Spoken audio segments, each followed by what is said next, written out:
ఉద్యోగపరంగా విఫలమైన మనోవేదనకు గురైన ఓ సాఫ్ట్వేర్ ఉద్యోగి ఆత్మహత్య చేసుకున్న ఘటన హైదరాబాద్ కేపీహెచ్బీపీఎస్ పరిధిలో చోటు చేసుకుంది. సిద్దిపేట జిల్లాకు చెందిన ఉప్పరపల్లి మహేందర్ కేపీహెచ్బీలోని అడ్డగుట్టలో ఉన్న హర్షిత్ బాయ్స్ పీజీ హాస్టల్లో నివాసం ఉండేవాడు. ఈ నెల 31న హాస్టల్ గదిలో ఎవరూ లేని సమయంలో ఉరి వేసుకుని ఆత్మహత్య చేసుకున్నాడు. గత 2 రోజులుగా మహేందర్ కనిపించకపోవడంతో హాస్టల్ నిర్వాహకులు గది వద్దకు వెళ్లి చూడగా అతను మరణించినట్లుగా గుర్తించారు.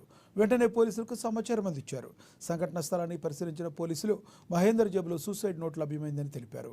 ఈ ఘటనపై కేసు నమోదు చేసి మృతదేహాన్ని పోస్టుమార్టం నిమిత్తం గాంధీ ఆసుపత్రికి తరలించామని సిఐ రాజశేఖర్ రెడ్డి వెల్లడించారు.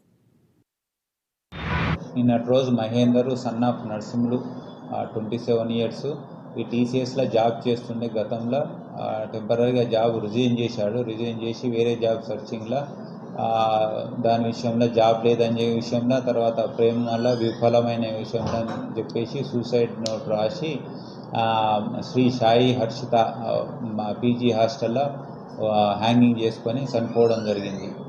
దీనికి కారణము మేము వెరిఫై చేయగా ఆయన సూసైడ్ నోటు రాసి జేబులో పెట్టుకొని అది వెరిఫై చేస్తే నేను లైఫ్లో ఏం సాధించలేకపోయాను, జాబ్ కూడా పోయింది, తర్వాత లవ్లో కూడా ఫెయిల్ అయిపోయాను, అమ్మా నాన్న నా గురించి బాధపడకుండా అని చెప్పేసి అందరు రాసి హ్యాంగింగ్ చేసుకోవడం జరిగింది.